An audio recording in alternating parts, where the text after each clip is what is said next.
Kazhakkoottam rotary ക്ലബിന്റെയും Varkala cliff അപ്പാർട്ട്മെന്റിന്റെയും Kottayam Sargakshetra റേഡിയോയുടെയും ആഭിമുഖ്യത്തിൽ Kottayam Amalagiri BK കോളേജിലെ മുഴുവൻ വിദ്യാർത്ഥിനികൾക്കും ലീബ മെൻസ്ട്രൽ കപ്പ് സൗജന്യമായി നൽകും. കോളേജിനെ സാനിറ്ററി പാഡ് ഫ്രീ ക്യാമ്പസായി പ്രഖ്യാപിക്കുമെന്നും സംഘാടകർ വാർത്താസമ്മേളനത്തിൽ അറിയിച്ചു.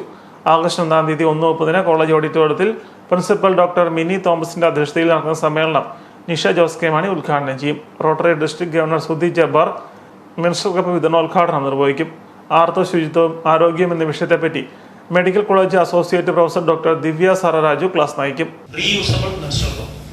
7 വർഷം വരെ ഉപയോഗിക്കാവുന്ന ഓരോ പീരീഡിന് മുമ്പും ശേഷവും തിളച്ച വെള്ളത്തിൽ സ്റ്റെറിലൈസ് ചെയ്യാൻ സാധിക്കുന്ന മെൻസ്ട്രൽ കപ്പാണ്. അത് കേരള ഗവൺമെന്റ് പഞ്ചായത്ത് കേരളത്തിലുള്ള എല്ലാ ക്യാമ്പസുകളെയും പാഡ് ഫ്രീ ആക്കുക എന്നുള്ളത്.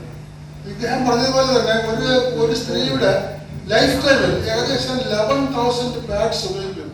വാർത്താ സമ്മേളനത്തിൽ Rotary club Kazhakkoottam president SS Nair, Amalagiri BK college assistant professor Diya Philip, ലീവ care private limited managing director Sebastian Varghese, Shane Kumarakom എന്നിവർ പങ്കെടുത്തു.